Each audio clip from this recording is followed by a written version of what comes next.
Саламатсыңдар ма балалар? Бүгін бізде 85-ші сабақ санды өрнектер. Сен 1-2 амалдан тұратын санды өрнектерді оқуды, жазуды және олардың мәнін табуды жалғастырасың.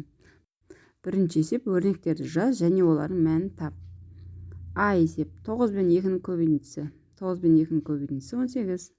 36 мен 30 сандарының айырмасын 2-ке бөлу. 36 мен 30-ды азайтып аламыз. Бір-бірінен 6 болады. 6-ны 2-ке бөлсек 3 болады. 16 мен Б есеп 16 мен 29 сандарының қосындысын 9-ға бөлу. 16 мен 29-ды бір-біріне қосамыз 45. 45-ті 9-ға бөлсек 5 болады.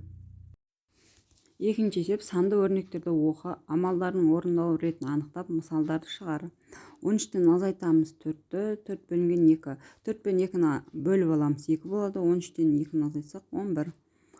3 көбейту жақша ішінде 52 азайту 48. 52 мен 48-ді азайтып аламыз 4. 4-ті 3-ке көбейтсек 12. 2-ні көбейтеміз 3-ке, 3-ті көбейтеміз 5-ке, тең 30 болады. 6-ны 3-ке көбейтеміз 18. 18-ді 2-ке бөлсек 9 болады. 35 жақша ішінде 4 қосу 1. Тең 4 пен 1-ді қоссақ 5. 35-ті 5-ке бөлсек 7 болады. 12 бөлінген жақша ішінде 20 азайту 16. 20 мен 16-ны азайтып аламыз 4. 12-ні 4-ке бөлсек 3 болады. Үшінші есеп бір-бірімен өзара байланысты өрнектер жұбын жаз, олардың мәнін тап. 8-ді 3-ке көбейтеміз 24. 24-ті 3-ке бөлеміз тең 8 болады. 7-ні 5-ке көбейтсек 35. 35-ті 5-ке бөлеміз 7. 9-ды 4-ке көбейтеміз 36. 36-ны 4-ке бөлеміз 9. 7-ні 3-ке көбейтеміз 21 болады. 21-ді 3-ке бөлсек 7.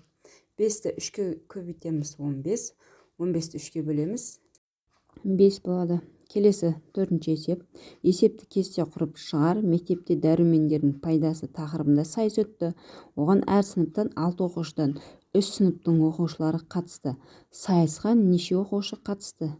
Әр сыныпта 6 оқушы, 3 сыныптың оқушысы, сайысқа неше оқушы қатысты? 6-ны көбейтеміз 3-ке, 18 болады. Сайысқа 18 оқушы қатысты. Бесінші есеп. Есепті оқы. Оның шығару тәсілдерін түсіндір. Айнұрда 20 теңгелік және 50 теңгелік 2 монета бар. Ол 40 теңгеге дәптер сатып алды. Айнұрдың неше теңгесі қалды? 20-ға 50-ді қосамыз 70 болады. 70-тен 40 теңгені азайтсақ 30 теңге қалады. 50-ден 40-ты азайтамыз 10 теңге. 10 теңге 20 теңгені қоссақ 30 теңге болады. Алтыншы есеп. Теңдеулерді ғана көшіріп жаз. Олардың шешуін тап. Бізде бұл жерде теңдеу екеу ғана. X минус 72 тең 28. X тең 72-ке қосамыз 28-ді.